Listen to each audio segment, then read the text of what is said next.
Hello po ulit mga kapatid. Isang pinagpalang umaga na naman po sa ating lahat mga kapatid. Tayo po ay makakapakinig na naman ng Word of God. Pero kagaya ng ginagawa natin, mananalangin po muna tayo. Magsiyo po tayo. Yes, O God, aming Diyos na makapangyarihan sa lahat. Aming Diyos na banal. Muli ka namin pinupuri, pinasasalamatan, sinasamba ka namin. Ama, maraming salamat na naman ngayong umagang ito dahil binigyan mo na naman kami ng isang pagkakataon para muling mag-aral at makinig ng iyong mga salita. Kagaya ng dati, O Diyos, muli mo po kami samahan, turuan at gabayan, Lord. Open our minds and understanding para po talagang maintindihan namin ang sasabihin mo po ngayong umagang ito. Lord, samahan mo rin po ako, turuan, gabayan, para lahat ng aking sasabihin ay galing lamang po sa iyong salita. Lord, kiniklaim na naman namin ang katagumpayan ng aming gawain ito dahil we believe kasama ka po namin. Narito ka in Jesus' name. Kaya Lord, pinupuri ka namin, pinasasalamatan, sinasamba ka namin sa iyo lamang ang pinakamataas na papuri at pagsamba sa tanging pangalan ng aming Panginoong Hesus. Lahat tayo ay magsabi ng Amen and Amen and Amen po. At ito po ang aking channel.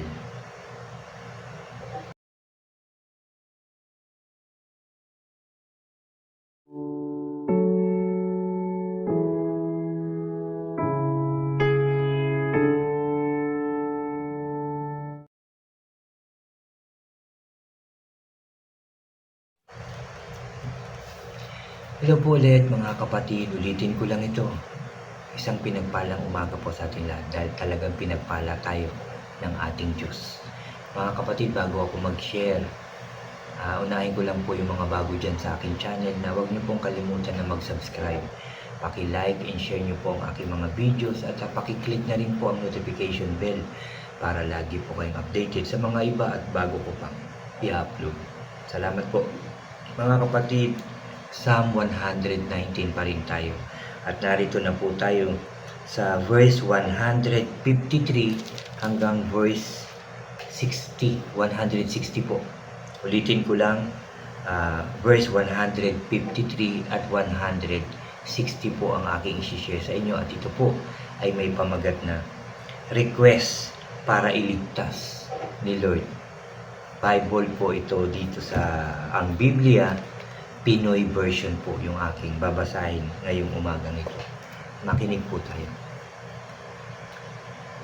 Tingnan mo ang paghihirap ko at isave mo ako kasi di ko kinakalimutan ang batas mo. I-defend mo ako at iligtas. I-save mo ako. I-save mo ang buhay ko gaya ng promise mo. Hindi maliligtas ang masasama kasi di nila sinusunod ang mga utos mo. Pero Lord, sobrang maawain ka, matuwid kang humatol, kaya ililigtas mo ako. Maraming nagpapahirap at kumakalaban sa akin. Pero di ako lumilihis sa mga utos mo. Pag nakikita ko ang mga taksil sa iyo, inis na inis ako. Kasi di nila sinusunod ang utos mo. Alam mo Lord, mahal ko ang mga teaching mo. Hindi nagbabago ang pag-ibig mo, kaya isave mo ako. Ang pinaka mensahe ng salita mo ay katotohanan, matatag at di nagbabago ang lahat ng matuwid mong kautusan. Amen and amen. At yan po ang salita ng ating Diyos. Salamat sa Word of God na aking binasa, na ating narinig. Request para iligtas ni Lord. Tignan mo ang paghihirap ko at isave mo ako kasi di ko kinakalimutan ang batas mo. Kapag hindi talaga natin kinalimutan ang batas ng Diyos, ang inuutos sa atin na dapat natin gawin, talagang hindi tayo pababayaan ng Diyos. Ililigtas po niya tayo, isisave po niya tayo sa gawa ng masama, sa gawa ng kalaban. Kahit anong pangit na binabalak ng mga kalaban, isisave tayo ng Diyos kasi sinusunod natin siya eh.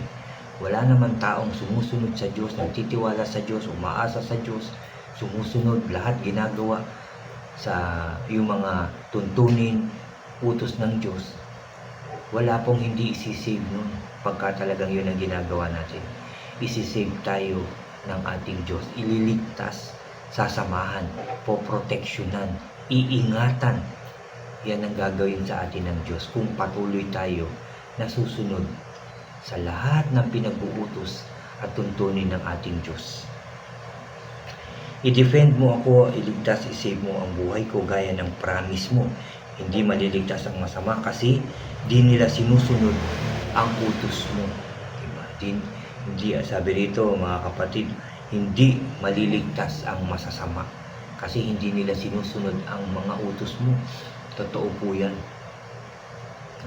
Marami nangyayari sa mga talagang hindi sumusunod sa Diyos. Sabihin na natin to na mga kumakalaban sa ating Diyos. Yung talagang hindi sumusunod, patuloy na gumagawa ng masama, patuloy na nagbabalak ng hindi maganda sa kapwa, hindi po yan maliligtas. Dahil hindi naman yan sumusunod sa ating Diyos. Pero alam nyo, may gagawin pa rin tayo. Kung talaga may pagmamahal tayo sa ating kapwa, alam natin na nagkamali ito, unang-una na ang ipanalangin natin sila, i-rebuke natin sila na mali yung kanilang gagawin. Mga kapatid, hihingi tayo ng lakas ng loob. Yung karunungan, kaalaman na nanggagaling sa Diyos, ang hihingi natin para tama yung ating sasabihin sa mga taong nangangailangan ng Word of God, nangangailangan ng tulong. Yung mga taong problemado, ang daming isipin, Word of God po ang katapat niyan. Yan po ang ating sasabihin, hindi yung pansarili nating salita, kundi salita ng Diyos ang ating ibibigay sa kanila. Pero Lord, sobrang maawain ka, matuwid kang humatol, kaya ililigtas mo ako. Diba? Kahit gaano kasama, kalaki yung ating kasalanan sa Diyos, kung magbabalik loob tayo sa Kanya ng totoo, magsisisi sa ating mga kasalanan, hindi tayo pababayaan ng Diyos. Pakikinggan niya yung ating panalangin at isisave niya tayo, iingatan niya tayo, o ibibigay niya yung ating mga pangangailangan. Dahil napakabuti ng ating Diyos, mga kapatid, sa mga taong tapat sa Kanya. Sa mga taong nagbibigay ng oras, mga kapatid, sa pakikinig, pag-aaral ng Kanyang salita, sa pagsisimba, sa pag-attend ng mga Bible study, mga ganyan, mga fellowship, mga kapatid, kung gagawin natin yan, makikita tayo ng Diyos, isisave niya tayo. Dahil wala naman talagang nalilihim sa ating Diyos. Maraming nagpapahirap at kumakalaban sa akin. Pero di ako lumilihis sa mga utos mo, kahit ano yung darating sa atin na problema. Hindi tayo lilihis, hindi tayo liligo dun sa mga utos at tuntunin ng ating Diyos. Magpapatuloy tayong lumakad dun sa tinuturo ng Diyos, dun sa landas na tinuturo ng ating Diyos, para lalong hindi tayo mapahamak kasi nagkakamali na tayo, di ba? Nagkakaproblema na nga tayo, may pinagdadaanan na nga tayo sa buhay. Tapos kung ano-ano pa yung ginagawa nating hindi maganda, lalo tayong mapapahamak. Why not ang gawin natin? May pinagdaraanan, may nararamdamang hindi maganda. Bakit hindi tayo kaagad na lumapit sa ating Diyos? Bakit hindi natin kaagad lapitan, unahin ang ating Diyos para humingi ng tulong? Dahil makikinig siya, tutulong siya sa mga taong nagtitiwala, umaasa sa Kanya, sa mga taong tapat sa Kanya. Hindi niya pababayaan ang mga taong ito, mga kapatid. Maniwala po kayo sa akin. Mahal tayo ng Diyos.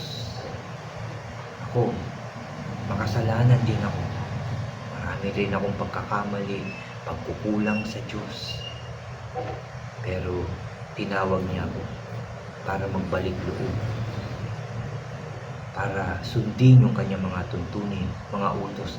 Kaya lagi tayong mananalangin para tulungan niya tayo, para mapagtagumpayan natin, magawa natin ng maayos yung pinagagawa at inuutos sa atin ng Diyos.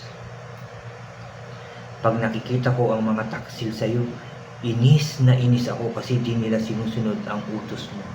Hindi tayo magagalit sa tao, pero magagalit tayo, maiinis tayo dun sa kanilang mga ginagawa, dun sa mga masamang ginagawa nila. Yun ang ayaw ng Diyos yung ginagawa natin. Pero tayo, mahal tayo ng Diyos. Kahit patuloy tayo nagkakamali, nagkakasala, binabaliwala natin siya, lumiliko tayo ng landas, mahal pa rin niya tayo. Pero galit na galit siya doon sa ating ginagawa, doon sa ating pagsuway sa Kanya, doon siya nagagalit. Sa masama nating iniisip, kinikilos, pananalita, diyan siya galit na galit. Pero tayo, mahal niya tayo. Kaya dahil sa pagmamahal na yan ng ating Diyos na hindi nagbabago, siyempre kakalimutan na natin yung mga pangit, masama nating ginagawa. Yan ang dapat nating gawin. Hindi natin yan makakaya, mga kapatid, mag-isa. Hindi natin kaya. Hihingi tayo ng tulong sa Diyos. Siya ang mag-aayos at magbabago ng ating buhay. Ang Diyos lang ang makakagawa niya. Alam mo, Lord, mahal ko ang mga teaching mo. Hindi nagbabago ang pag-ibig mo, kaya isave mo ako. Mahalin natin ng totoo ang salita ng ating Diyos. Dahil sa pamamagitan ng ating Diyos, kagaya ni Haring David, isisave siya ng Diyos. Kapag ito'y lagi nating binabasa, pinag-aaralan, binabalik-balikan, sinasabuhay at sinishare sa iba, ililigtas tayo ng salitang yan. Dahil sa pamamagitan ng salita ng ating Diyos, kapag ito'y sinare natin sa mga taong maraming problema, naliligaw ng landas, mga kapatid, pag ito'y tinanggap nila, maliligtas din sila, masisave din sila. Maliligtas sila doon sa kamatayan. Kasi ang paggawa ng kasalanan ay kamatayan. Yung patuloy na pagsuway sa Diyos, mapupunta tayo sa kamatayan. Pero kung susunod tayo, maliligtas tayo. Mabubuhay tayo, mga kapatid. Sabi sa 160, ang pinakamensahe ng salita mo ay katotohanan. Matatag at di nagbabago ang lahat ng matuwid mong kautusan. Ang pinakamensahe ng salita mo ay katotohanan, mga kapatid. Katotohanan. Ang salita ng Diyos, maliligtas tayo at narito sa salita niya yung katotohanan kung paano tayo maliligtas, kung paano tayo masisave, kung paano tayo magtatagumpay, kung paano magiging maayos ang ating buhay, kung paano tayo mapapalapit sa ating Diyos. Nasa Kanyang salita. Kung paano tayo magbabalik loob, nasa salita rin ng ating Diyos. Kung paano tayo makakapagligtas ng kaluluwa, nasa salita ng ating Diyos. Kaya pahalagahan natin ang bawat salita ng Diyos na ating napapakinggan at nababasa. Isabuhay natin ito at patuloy na ito'y ihayag. Una na sa ating mga mahal sa buhay at sa ating kapwa. Yan ang trabaho natin dito sa mundo. Yung mga Kanyang tinawag, yung Kanyang mga pinili para maghayag ng Kanyang salita. Yan po ang ating trabaho habang tayo ay nabubuhay. Kaya gampanan po natin ito ng maayos, tama at tapat sa pangalan ng ating Panginoong Hesus. Ulitin ko, hihingi tayo ng gabay sa Kanya. Sigurado magtatagumpay tayo. At yan po ang aking sharing ngayong umagang ito. Napakarami na naman natin natutunan. Isasabuhay natin ang salita ng Diyos. Susundin natin ang Kanyang mga pinag-uutos at mga tuntunin. At sigurado ko, masisave tayong lahat. Salamat sa salita ng ating Diyos. At mga kapatid, muli tayong mananalangin, ipagpapasalamat natin dahil muli tayong kinausap ng ating Diyos. Magsiyoko tayo. Yes, Lord, Father God in heaven, muli ka namin pinupuri, pinasasalamatan, muli ka namin sinasamba, Lord God.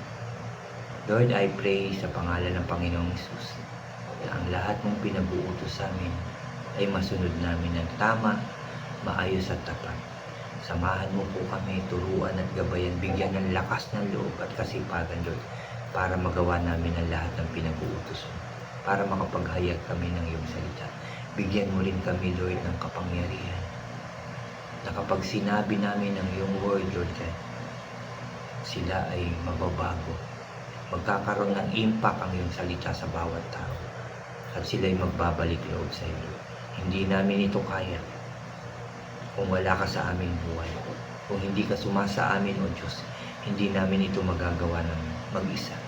Kaya Lord, I pray na tulungan mo po kami lahat na tinawag at pinili mo para, Lord, tunay na makapagligtas ng mga kaluluwa sa kamatayan at magkaroon ng buhay na walang hanggan, na iyong pangako sa lahat ng taong tumutupad, sumusunod, nagtitiwala, sumasampalataya sa iyo, Lord. Tulungan mo po ang bawat isa. Tulungan mo po ang mga taong wala pa po sa inyo, sa mga taong hindi pa nagbabalik loob sa inyo. Lord,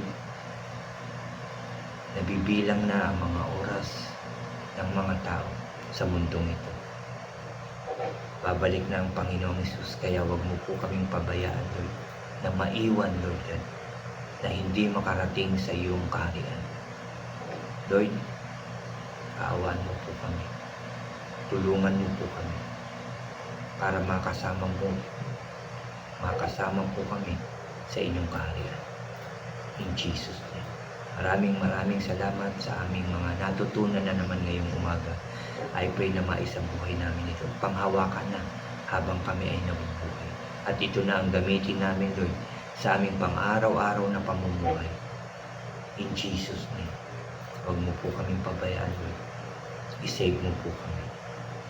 I-save mo po ang lahat ng tao. In Jesus' name. Maraming salamat, Lord, for all the blessings, guidance, and protection na palagi mo pong ipinibigay sa amin. Sa kaligtasan ng bawat isa. Salamat po sa pagpapagaling mo sa lahat ng may sakit at karamdaman, Lord. Salamat po, pinagaling mo na po sila. Inayos ang bawat buhay ng mga tao, mga bansa, Lord God. Aayusin mo po, bibigyan mo ng kasaganahan, katagumpayan, kapayapaan, Lord God, sa bawat bansa. In Jesus' name. In Jesus' name. Salamat po muli sa katagumpayan ng aming gawain ito, Lord God. I pray na sa mga susunod pa naming gawain, muli mo kami samahan, turuan at gabayan upang ito po ay magtagumpay sa pangalan ng aming Panginoong Hesus. Lord, salamat at turuan mo po kami na mahalin ang iyong mga salita. Dagdagan mo po yung aming pananampalataya sa iyo, Lord God. At turuan mo kaming maglingkod sa iyo ng tama, maayos at tapat. In Jesus' name. Lord, pinupuri ka namin, pinasasalamatan, sinasamba ka namin. Sa iyo lamang ang pinakamataas na papuri at pagsamba sa tanging pangalan ng aming Panginoong Hesus na aming tagapagligtas. Lahat tayo ay magsabi ng Amen, Amen, and Amen po. Amen po. Salamat sa ating Diyos. Narinig na naman niya tayo. Salamat sa kanyang salita. Magagawa natin ito sa tulong ng banal na Espiritu na nasa atin. Salamat din sa inyo mga kapatid sa pakikinig nyo ng salita ng ating Diyos. God bless po sa inyong lahat at God bless po sa ating lahat.